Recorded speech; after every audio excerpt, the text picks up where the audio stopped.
একটা ট্যাগলাইন, একটা হেডলাইন দিবেন। চ্যাটজিপিটি তো আছে, সুন্দর করে আপনার বিষয়টা স্টোরিটা বলে তার কাছ থেকে একটা হেডলাইন বানানেন না। একটা ব্যানার যদি আপনি রেডি করেন তাহলে ব্যানারের মধ্যে কী টাইপের হেডলাইন দিবেন, ওকে, ওটা বের করে নিয়ে আপনার কাজের জন্য বসায় দেন। আমি তো বলছি কাকে প্রোভাইড করতেছেন, কি প্রোভাইড করতেছেন, কতগুলো মানুষকে পর্যন্ত প্রোভাইড করছেন। এবং এখানে একটা 1-to-1 কল আবারও বলে রাখতেছি, ইমেল অ্যাড্রেস আর ফোন নাম্বার এগুলো মানুষ পছন্দ করে না, এগুলো দিবেন না। রিটার্নটা কি?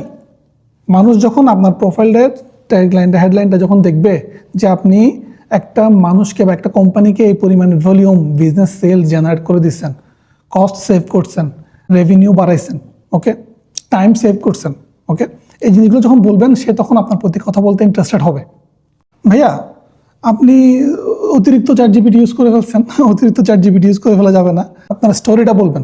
আপনি পড়াশোনা করছেন কুমিল্লা ইউনিভার্সিটি থেকে, বিবিএমবিএ করছেন।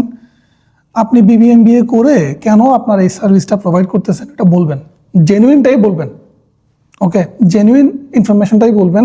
প্লাস আপনি এই সার্ভিসটা কত বছর ধরে প্রোভাইড করতেছেন, কাদেরকে প্রোভাইড করতেছেন, এবং এই সার্ভিস থেকে 2টা স্টোরি বলবেন যে আমি প্রথমে এভাবে শুরু করছেন, কীভাবে ক্লায়েন্ট পাইছেন, এবং ওই ক্লায়েন্টগুলোকে আপনি কত বেটার সার্ভিসটা দিচ্ছেন এবং ওরা যে আপনার কাছ থেকে সার্ভিস নিয়ে অনেক বেশি হ্যাপি হয়েছে, ওই জিনিসটা আপনি ওখানে বলবেন।